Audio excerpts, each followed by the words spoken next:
This gentleman has got pain in the back for 2 years. Mother Senyonjo, with a spirit of hatred and rejection, and is also jobless. Hands up. Ever since the vehicle issue, your life has not been settled. Very true, man And of you're God. looking for something to do. So far you have failed. You dream that you are in a certain road. It is a village road. You are trying to pass by. The road is not so good. Man of God, what you've said is true. My name is Senyonjo Isley. I normally dream that road. I see it in my So dreams. from today, let me step on your foot. Kati bakuba kayimba. Hallelujah! Goma!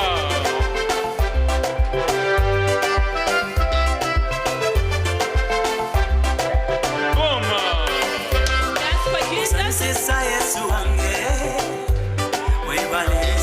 But never buy a land this side of Chiboga. That side. What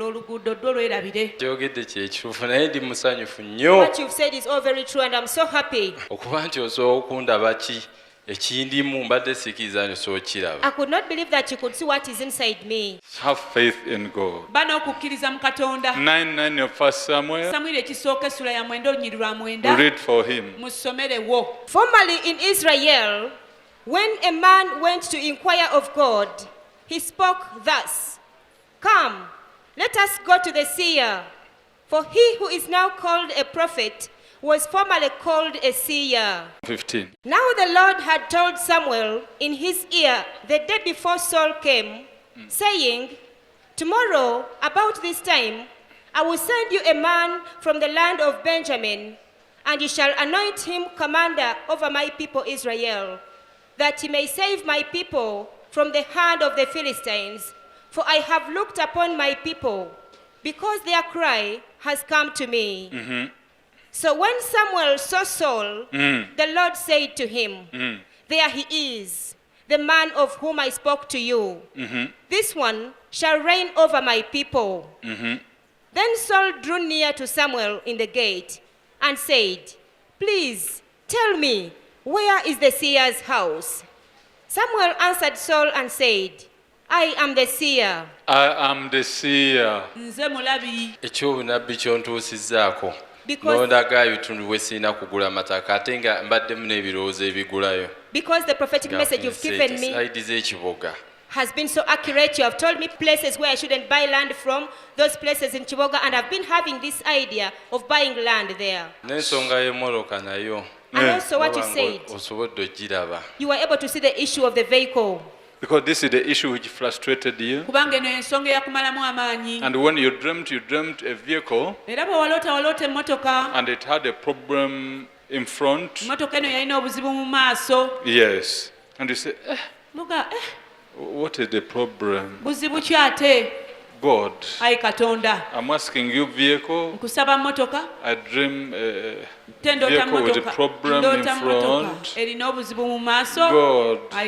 nalota nguza emmoloka naye ng'emmoloka si eyo gye njagalanga. It is true, I dreamt I had bought a vehicle, but it wasn't the type that I wanted. A silent listener to every conversation.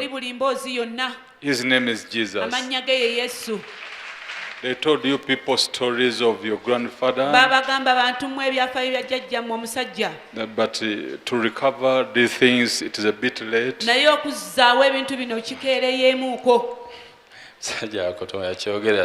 Man of God, what you've said is true. Your grandfather, they had a big land. Kituufu nnyo ekyo musajja wa Katonda alinayo eka 5 n'omusobi. Very true, man of God. My grandfather had over 500 acres of land. I pray that God will help you people to recover this land. Nsaba Mukama abayambe bantu mmwe musobole okuzzaawo ettaka lino. Because people came in disguise. kubanga abantu bajja mu ngeri y'oku tuufu ekyo musajja wa Katonda abantu beerimbikalimbika ne bajja They lied. Yes, balimba. baatubuzaabuza And they made documents. ne bakola kituufu ekyo musajja wa ebiwandiiko Katonda These documents are not true. biwandiiko bino si bituufu kyogedde ekituufu ekyo musajja wa Katonda What you've said is very twagezaako true. olwanyisa ebintu ebyo naye ne tulemererwa.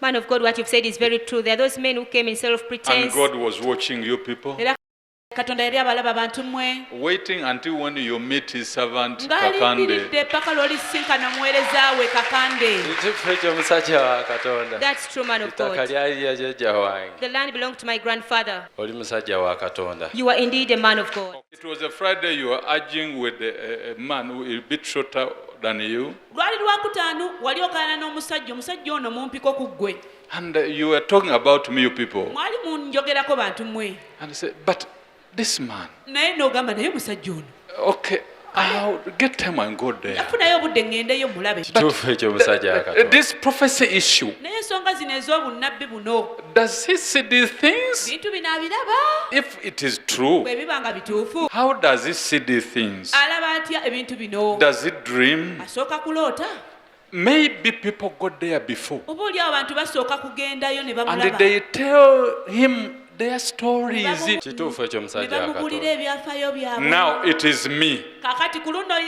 yense go there ŋŋenda kugendayo and stand before him. yimirire mu maaso If he will not prophesy on me, baka mutanda n'atampa bunnabbi nsi I will know. ng'olwo mmanya People first tell him, abantu basooka mubuulira I'm coming back to tell you people. bannange mulinde mmwe nkomawo bategeeza kyogedde ekituufu ekyo musajja wa Katonda. What you've said is very kituufu true. nnyo era twali tukaayana. Very true, man of God. We had an argument.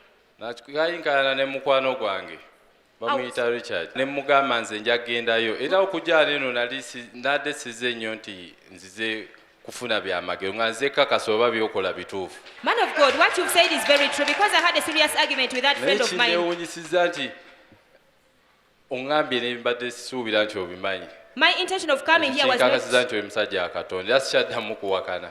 my coming here was not to get miracles. It was a fact-finding mission to find out, are you really a man of So God? now go and tell your friend kati ddayo tegeeze mukwano gwo Richard that the man can see. nti oli omusajja alaba Tell him this your woman issue. muweereza obunnabbi buno bwe bakuwadde omuwe muge nti nabbi aŋŋambye kugambe nti okulaba kwo alaba ate n'ensonga zino ez'abakazi It will run you into a big problem. Richard zijja kusuula mu buzibu nkyayongera okwewuunya amaanyi g'oyina I'm getting musajja more wa surprised Katonda. about the power you have, man of ensonga God. z'abakazi The issues of women. ne Richard ensonga ezo Richard and the women issues. endala wenzinyonnyola kuba era tezo tuzikayanako nnyo. I can't explain because it's the argument we have about. musajja wa Katonda amaanyi g'oyina mangi nnyo. Man of God, you have so much power. n'omuntu kyatamanyi nti osobola okiraba. Something someone can't expect you to see. So never just argue kati things you don't understand. tomalanga gakaayana ku bintu by'otategeera There was a woman over there ate ludda luli wabaddewo mukazi and she said, n'agamba hey, wamma gendayo. you go there Omusajja ffe batugamba they mulimba. told us that man is a liar Okay, kale I'll give her 2 months. muwadde emyezi 2 gyokka She'll be here. naye ajja kujja wano She's a woman cooking food. ye mukazi oyo afumba emmere kituufu eyo musajja wa Katonda. Very true, man of God. sikyalina kubuusabuusa. I have no more kuba doubt. ebbanga ddene mbadde mbuusabuusa For a long ddene time, nnyo I've been doubting you for a long sikyalina time. kubuusabuusa. No more doubt. So on Sunday we shall start with your spoiled brother. kati ku sande tujja kutandika ne brother we yayonooneka sikyalina kyembuusabuusa. No more Now you doubt. believe Kakande. nzikiriza ne muganda wange Kakande. yennyini Eh. alina obuzibu. My brother has a problem. yeeyisa mu ngeri etategeeka alinga omulalulalu. He behaves How abnormally, do I know him? like Kati mad. nze oli musajja wa mumanya ntya? Katonda. You a true man of God. You woke up, ate bwe wazuukuse you wanted to go and bathe, wayagadde okugenda onaabe and you became a bit weak. kituufu n'onafuwamu ekyomusajja wa Then you Katonda. Very slept true. again. n'oddamu ne kituufu weebakamuko nazemu ne baka eddakiika nga abiri. Very true. I slept for more 20 minutes. So never argue with God. kati towakananga ne He katonda has people he chose. alina abantu be yalonda Listen, there are people who ask God to use them, waliwo abantu abasaba katonda abakozese and they're asking God to work for him. era nga basaba katonda bamukolere God, use me. God, use me. I want to work for you. And there are those he chose. By himself, to those he chose, this is what he says. Jeremiah 1:5. Read for him. Before I formed you in the womb, I knew you. Before you were born, I sanctified you. I ordained you a prophet to the nations. Then said I, Lord God, behold, I cannot speak, for I am a youth. But the Lord said to me, do not say I am a youth, for you shall go to all whom I send you to, and whatever I command you, you shall speak. Do not be afraid of their faces, for I am with you to deliver you. So, this leg problem, I'm talking about this right leg. Why are you looking at me? kubanga kyogedde ekituufu musajja akatonda Because what you've nafunamu said is obuzibu true. nga nkyali nsamba omupiira ndi mutototo I got a problem kugulu kuno How do I know? in my right leg when I was playing football when I was osomanya young. buli kimu oli musajja akatonda You know everything because you are a man of God. Your mom too had the same problem. maama wo naye yalina obuzibu bwe bumu And there's a time she could walk like era this. waabangawo ekiseera we Kituufu ekyo yatambulanga musajja awuliramu wakatonda. Kituufu ekyo era alina ebitero ebisebe mufunamu obuzibu bw'amagulu Very true, man of God. Sometimes my mother nabeera gets nga alumizibwa amagulu problem nga with her tasobola leg. kutambula bulungi She's a very hard-working woman. mukazi mukozi nnyo kituufu ekyo kyogedde musajja And she was trying to put you people online. era yali agezaako bantu mwe bateeka ku layini kituufu ekyo musajja Very true, man of But you God. didn't know that she's a good lady. naye temwakimanya nti mukyala mulungi She's a very good lady. mukazi mulungi nnyo nnyo nnyo kituufu ekyo musajja akatonda Very true, man of God. And she doesn't want wars. ate ye tayagala ntalo kituufu kyogedde musajja akatonda mama affe mukazi wa ddembe Very nakola true. ng'oyagala otandika olutale walaga ekyo kyesonyiwa My mother is very peaceful. If she sees you're about to start what she says, forget about that. Because they told her about her father's issue. kubanga baamubulira ku nsonga za taata we The brother, the sisters, they did worse to the home. kubanga bannyina ne baganda be baakola bibi nnyo awaka Awaka bayonoonawo. they spoilt the home kituufu ekyo musajja That's akatonda true, man How of do I God. know? manya ntya oli musajja akatonda You are a man of God. katonda ayita muggwe okutubuulira kiba God kituliko works through you to tell us all about us. So never argue. kati towakananga Because God sent me. kubanga katonda yantuma musajja akatonda obunabbi bwonna bwonkozeeko butuufu Man of God, all the prophecies you have given me are true. tebajinse bijinjike mukutteko buno akola ebyamagero This is not fake. I've touched the man of God. He is real and performs miracles. Go and buy for your friends. genda ogulira emikwano gyo From today you begin to get money. kati okuva leero ogenda kutandika okufuna ssente musajja wa katonda ampadde ne ku ssente The man of God has given me money. n'omugongo gwe nadde mpuliramu gunnuma siina The kyempulira pain I had in the back is sirina healed. kati wannuma No more pain. Kale mwakayimba. give him a song Never doubt those who are from God. tobuusabuusanga abo Go and doubt those who wants to work for God. genda obuusebuuse bali abaagala okukolera katonda Kale gonda wali. dance for Jesus